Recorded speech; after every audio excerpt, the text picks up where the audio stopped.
আমরা কিন্তু এবার দুটো ভোট দেব। একটা ভোট হচ্ছে আমি কোন প্রার্থীকে আমার সংসদ সদস্য হিসেবে দেখতে চাই, সেখানে আপনারা আপনাদের বিবেক বুদ্ধি কাজে লাগিয়ে এমন ভাবেই ভোট দেবেন যাতে আর পস্তাতে না হয়। আমরাই ভোট দিই, আমরাই আবার বলি নেতারা ভালো না, এটা হইতে পারবে না। আমরা ভালো নেতা দেখে যেন ভোট দিই। প্রথম নির্বাচনটা সম্পর্কে, সাধারণ নির্বাচন সম্পর্কে আমাদের এটাই থাকবে আপনাদের কাছে আবেদন। দ্বিতীয়, ওই একই দিনে যে দ্বিতীয় ভোটটা দেবেন সেটা হচ্ছে গণভোট।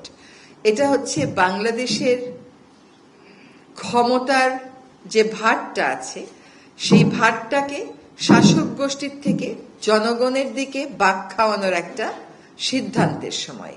এই গণভোটে অবশ্যই সকলে অংশ নেবেন এবং যদি সত্যি সংস্কার চান তাহলে উত্তরটা আমাদেরকে হ্যাঁ বলতে হবে।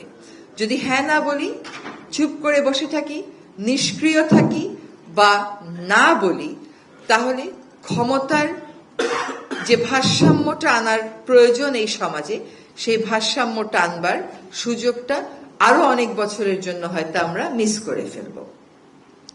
কাজেই যে সংস্কারগুলোর প্রস্তাবনা করা হয়েছে নিজেরা পড়বেন, বুঝবেন। এগুলোর ব্যাপারে কিন্তু সরকারের পক্ষ থেকে অনেক প্রচারণা, অনেক ব্যাখ্যামূলক নোট প্রস্তুত করে আপনাদেরকে দেয়া হচ্ছে।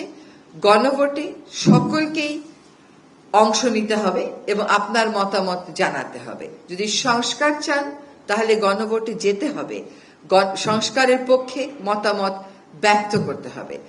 এবার কিন্তু নির্বাচনে তরুণ সমাজ একটা বড় ভোটের অংশ।